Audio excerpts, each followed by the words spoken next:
নমস্কার।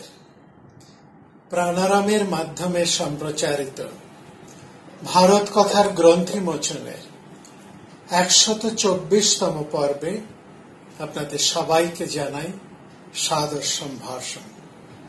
মহামতি অনন্তলালের পরম আশীর্বাদে আমরা প্রতিদিন শুনে চলেছি ভারত কথা। ইন্দ্রপ্রস্থের রাজসভায় উপস্থিত হয়েছেন দ্বারকাধীশ শ্রীকৃষ্ণ। তিনি এসেছেন মহারাজ যুধিষ্ঠিরের আমন্ত্রণে। মহর্ষি নারদ প্ররোচিত করেছেন যুধিষ্ঠিরকে রাষ্ট্রযোগ্য করার জন্য। যুধিষ্ঠির দোলাচলে। তিনি বুঝে উঠতে পারছেন না তার সত্যি কি করা উচিত। বিশেষ করে তিনি যখন প্রবল প্রতাপী জরাসন্ধের কথা শুনলেন, তার রাষ্ট্র যোগ্য করার বাসনা কর্পূরের মতো উড়ে গেল। এতটাই ভয় পেয়েছেন যুধিষ্ঠির, এমনকি এই ভয়ের এক পরিস্থিতিতে শ্রীকৃষ্ণ তাকে শোনাচ্ছেন জরাসন্ধের অলৌকিক জন্ম বৃত্তান্ত। মহারাজ বৃহদ্রথ, যিনি উপরিচর বসু, যার কথা নিশ্চয়ই আপনাদের মনে আছে, আমরা পূর্বে আলোচনা করেছি, উপরিচর বসু, তার অধস্তন মহারাজ বৃহদ্রথ। বৃহদ্রথের দুই রানী, দুজনই কাশীর রাজকন্যা। রানীরা নিঃসন্তান। মহর্ষি কাক্ষিবানের পুত্র মুনি চণ্ড কৌশিকের দেওয়া আশীর্বাদীয় ফল আম দুজনেই সমান ভাগে ভাগ করে খেলেন। ফলত তাদের গর্ভে ছেলে হল অর্ধেক অর্ধেক। এই অসম্পূর্ণ শরীর জুড়ল এক রাক্ষসীর কৃপায়। রাক্ষসীর নাম জরা। আসলে মগধে আর্য সংস্কৃতির মাঝে দেশজ সংস্কৃতিও প্রবেশ করেছে। মূল কথা হল রাজা বৃহদ্রথ, যিনি জরাসন্ধের পিতা বলে মহাভারত বলেছে। অবশ্য অন্য পুরাণে বৃহদ্রথের কয়েক পুরুষ পরে জরাসন্ধের জন্ম, অন্য পুরাণ অনুসারে। যাই হোক, আমরা মহাভারতের কথা অনুসারে জয়দ্রথকেই জরাসন্ধের পিতা বলে ধরব। মগধ রানীর যে সন্তান হল, সেই সন্তান স্বাভাবিকভাবে জন্ম নেয়নি। এটা হলো মূল কথা। সেই সন্তানকে রক্ষার জন্য সাহায্য নিতে হয়েছে মগধ দেশের স্থানীয় জনজাতির এক অভিজ্ঞা ধাত্রীর, যিনি এই ব্যাপারে এত প্রসিদ্ধ যে তাকে মগধের গৃহদেবী বলা হয়েছে। এই রমণী পদ্মকোষ বর্ণা। অভিজ্ঞ ধাত্রী জরার সাহায্যে মহারাজ বৃহদ্রথের সন্তানের প্রাণ রক্ষা পায়। কৃতজ্ঞ মহারাজ ছেলের নাম রাখেন ধাত্রীর নাম অনুসারে জরাসন্ধ। যে ধাত্রী জননী জরা নবজাতকের দেহ সন্ধি যুক্ত করেছিলেন ঔষধ সন্ধি করে, তার প্রতি কৃতজ্ঞতা বশত মহারাজ ছেলের এই নামকরণ করেছিলেন। মহাভারতে পদ্মফুলের বর্ণের মতো এই রমণী জরা কোন রাক্ষসী নন। তিনি স্থানীয় জনবাসী। সমগ্র মগধে তাকে গৃহদেবীর মতোই মান্য করা হতো। এই মান্যতা পেয়ে জরাও যার পর নাই সন্তুষ্ট। সম্রাট জরাও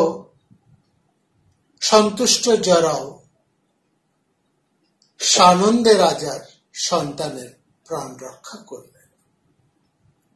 জরাসন্ধের জন্মের পর ঋষি চণ্ড কৌশিক মগধে আসেন।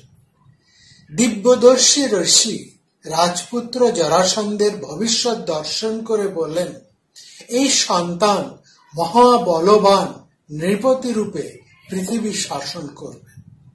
ঋষির ভবিষ্যৎবাণী অনুসারে জরাসন্ধ হয়ে ওঠেন প্রবল পরাক্রান্ত সম্রাট। ঈর্ষণীয় সামরিক শক্তি এবং কূটনৈতিক ও রাজনৈতিক প্রজ্ঞায় মগধ সম্রাট জরাসন্ধ ধীরে ধীরে ভারতবর্ষের ক্ষত্রিয় নৃপতিদের শীর্ষে অধিষ্ঠিত হন। মহাকাব্য পুরাণের প্রমাণে বলা যায়, জরাসন্ধ 18 বার মথুরা আক্রমণ করেছিলেন। 18 বার। কুশলী কৃষ্ণ এবং বলরাম বারবার স্থান পরিবর্তন করে জরাসন্ধকে ঠেকিয়ে রেখেছিলেন।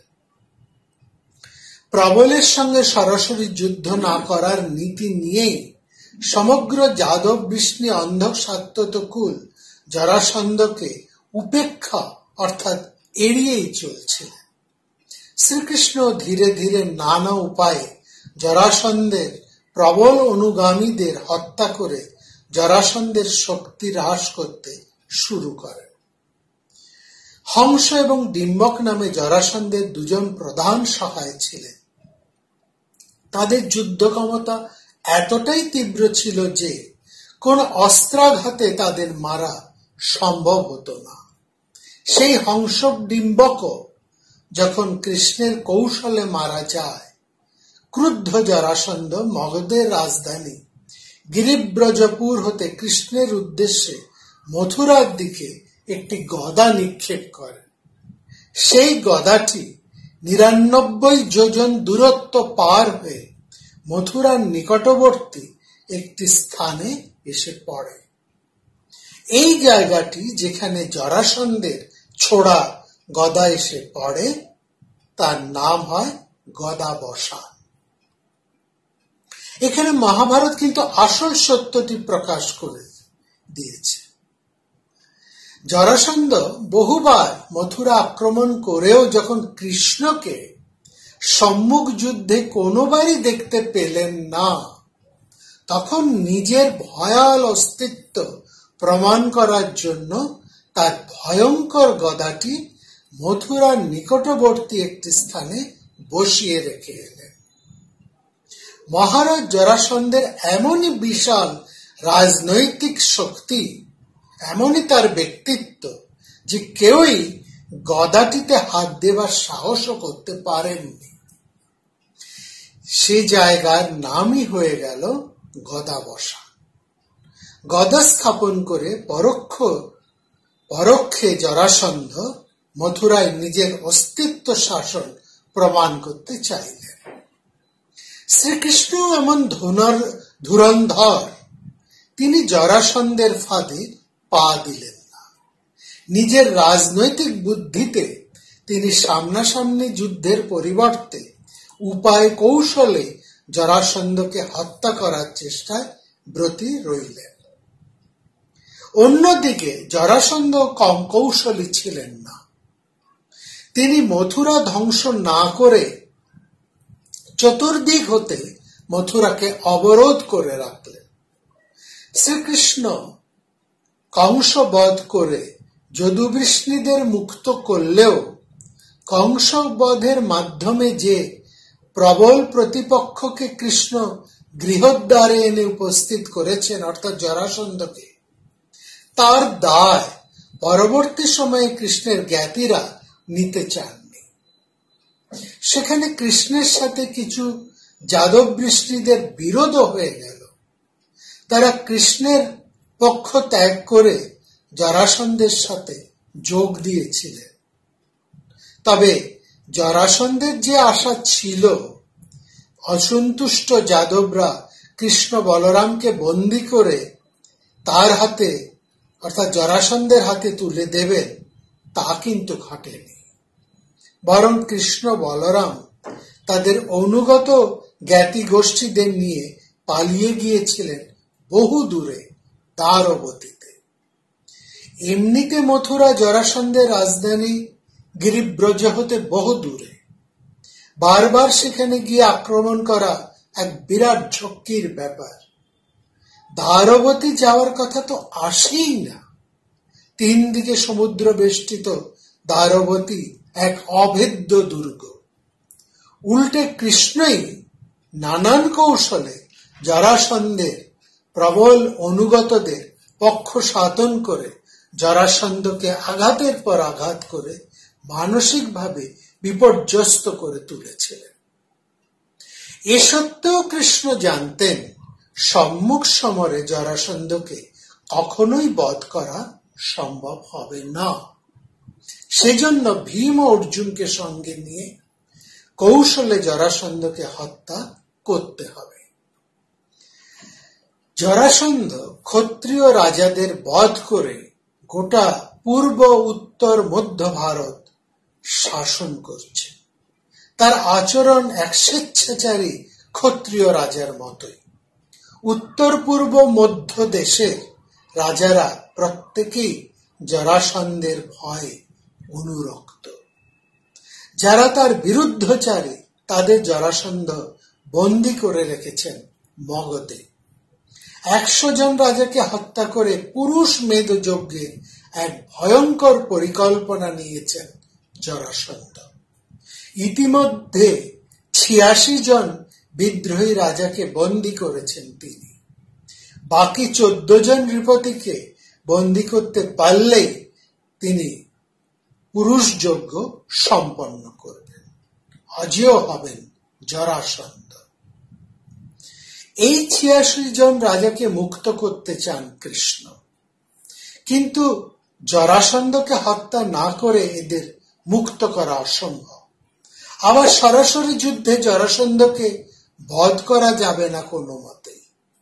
সুতরাং কৌশলগত উপায়ে যদি জরাসন্ধকে হত্যা করা যায়, বন্দী রাজাদের মুক্ত করা যায়, তবে ভারতবর্ষের এক বিশাল অংশই যুধিষ্ঠিরের অনুগ্রহী হয়ে উঠবে, আর তাতেই সম্রাট পদবী লাভ সম্ভব হবে যুধিষ্ঠিরের, নতুবা কিছুতেই নয়। মহাভারতের এই প্রেক্ষাপটে আমরা একটা বিরাট যুদ্ধের সম্ভাবনা দেখছি। একই সঙ্গে এই যুদ্ধ এড়িয়ে কৌশলে জয়ী হবার নীতি কৌশল শ্রীকৃষ্ণ নিজেই গ্রহণ করলেন। তিনি যুধিষ্ঠিরকে বললেন, কি উপায়ে জরাসন্ধ বধ হবে তা আমার উপর ছেড়ে দিন। আপনি কোনো ভয় না পেয়ে ভীম আর অর্জুনকে বরং কিছুদিন আমার কাছে গচ্ছিত রাখুন, বাকিটা আমি বুঝে নেব। শ্রীকৃষ্ণের কথায় যুধিষ্ঠির আশ্বস্ত হলেন, এতটাই নিশ্চিন্ত হলেন যেন তার মনে হলো রাস্য ও যজ্ঞ সম্পন্নই করা হয়ে গেছে। তিনি আর যেন জরাসন্ধও মারা গেছেন, আর বন্দী রাজারাও সবাই মুক্তি পেয়েছে। শ্রীকৃষ্ণের প্রায়োগিক ভাবনায় এমন এক নিশ্চিন্ত অসাধ্য সাধন ক্ষমতা ছিল, যে নির্ভরতা ছিল শ্রীকৃষ্ণের সামগ্রিক উপায় কৌশল বুদ্ধির মধ্যে, যার কাছে প্রবল আগ্রাসী যুদ্ধ পরাক্রম হার মানতে বাধ্য। ঠিক এই গুণের জন্যই শ্রীকৃষ্ণ ধীরে ধীরে তার সময় অবিসংবাদী নায়ক বলে পরিগণিত হতে চলেছে। আসলে শ্রীকৃষ্ণ যতখানি কূটনীতি বোঝেন, রাজনীতির গতি প্রকৃতি সঠিকভাবে বিশ্লেষণ করতে পারেন এবং সময়কালে সঠিক সিদ্ধান্ত প্রয়োগ কৌশলটিও অপূর্বভাবে ব্যবহার করেন, যার ফলে সে সময় বহু দুর্দান্ত শক্তিমান রাজারাও শ্রীকৃষ্ণের বুদ্ধি কুশলতার কাছে বারবার পর্যুদস্ত হয়েছে। ঠিক এই কারণেই যুধিষ্ঠির শ্রীকৃষ্ণের আশ্রয় করেই কার্যসিদ্ধির সব পরিকল্পনা সারা জীবন গ্রহণ করেছে। অর্থাৎ যখনই কোনো বিপদ হয়েছে, যুধিষ্ঠির শ্রীকৃষ্ণেরই শরণাপন্ন হয়েছে।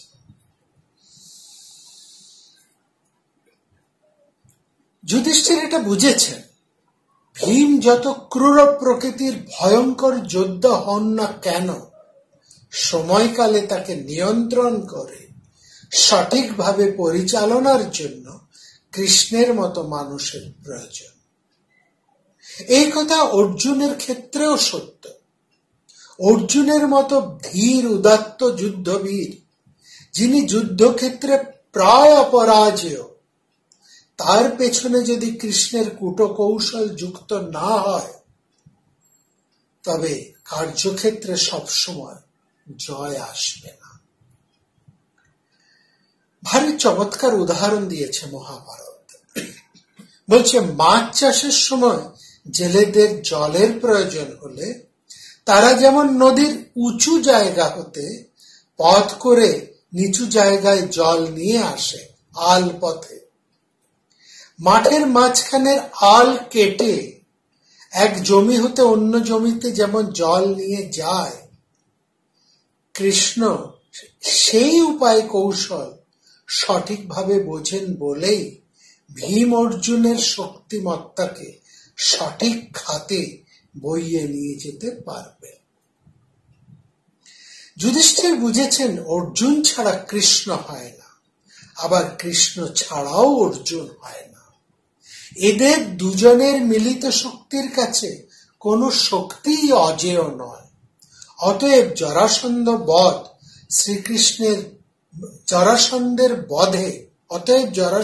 বধে শ্রীকৃষ্ণের পেছনে যাক অর্জুন, আর অর্জুনের পেছনে যাক ভীম। কৃষ্ণের নীতিবুদ্ধি উপায় কৌশলের সাথে যুক্ত হোক অর্জুনের যুদ্ধ পরাঙ্গমতা, আর তাদের অনুসরণ করুক ভীমের ভয়ঙ্করতা।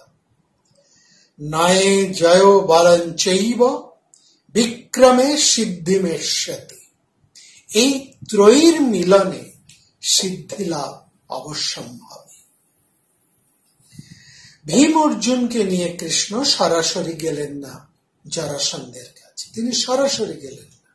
প্রথমেই তিনি তার উপায় কৌশলটি ভালো করে বুঝিয়ে বললেন ভীম অর্জুনের কাছে। তারপর তারা ছদ্ম ব্রাহ্মণের বেশে রওনা দিলেন মগধের রাজধানী গিরিব্রজের উদ্দেশ্যে। কুরুদেশ হতে মগধের দূরত্ব কম নয়। সরাসরি পশ্চিম ভারত হতে কুরু জঙ্গল পার হয়ে বিভিন্ন পর্বত অতিক্রম করে গণ্ডকী সদানীরা অতিক্রম করে উপস্থিত হলেন পূর্ব দেশে। সেখানে সরয়ু, সোন এবং গঙ্গা পার হয়ে উপস্থিত হলেন মগধে। মগধের সার্বিক মান্যতা এবং প্রতিষ্ঠা ঘটেছে একমাত্র জরাসন্ধের কারণে। তার আগে সদানীরা নদী পার হয়ে কেউ পূর্ব দেশে আসার কথা ভাবেননি। আসলে কোন আর্যরাই পূর্ব দেশে আসতে চাইতেন না। তাদের কাছে পূর্ব দেশ অনেকটা একরকম অপাঙ্ক্তেয়ই ছিল। জরাসন্ধের প্রভাব সেখানে সমগ্র ভারতবর্ষকে বাধ্য করেছে পূর্ব দেশ সবিশেষভাবে মগধের দিকে জোড় হাত করে তাকাতে। সমস্ত ভারত জরাসন্ধের প্রসন্নতা লাভের জন্য উদ্গ্রীব হয়ে থাকত। জরাসন্ধের রাজনৈতিক বুদ্ধি বলে গিরিব্রজ শুধু মগধ সাম্রাজ্যের রাজধানী ছিল না, বরং সমগ্র উত্তর, মধ্য, পূর্ব ভারতে ভাগ্য নিয়ন্তা বলেই পরিগণিত হয়েছিল। জরাসন্ধ রাজধানী স্থাপন করেছেন এমন এক অভেদ্য গিরি দুর্গে, যা অতিক্রম করার কথা কেউ স্বপ্নেও চিন্তা করত না। শ্রীকৃষ্ণ বহুবার শুনেছেন এই গিরি দুর্গের প্রশস্তি। চারদিকে পাঁচটি বিপুল পাহাড়, তার চারপাশে গঙ্গা এবং সোন নদীর খরতর স্রোতধারা, যেখান থেকে আগত শত্রুকে যত সহজে নিকেশ করা যায়, বহির্শত্রু কোনো মতেই এত বাধা পেরিয়ে বা এত বাধা পার হয়ে দুর্গ আক্রমণ করতে পারত না। শ্রীকৃষ্ণ অবাক বিস্ময়ে তাকিয়ে দেখছেন মগধ দেশের অনন্ত বীর্যময় শোভা। তার বিস্মিত দৃষ্টির প্রসন্নতা লাভ করুক আমার সকল ধৈর্যশীল ভারত কথা শ্রোতৃবৃন্দ। নমস্কার। প্রাণারাম প্রাণারাম প্রাণারাম প্রাণারাম প্রাণারাম প্রাণারাম। কি যেন লুকানো নামে তাই মিষ্ট এত তব নাম। প্রাণারাম প্রাণারাম প্রাণারাম প্রাণারাম প্রাণারাম প্রাণারাম।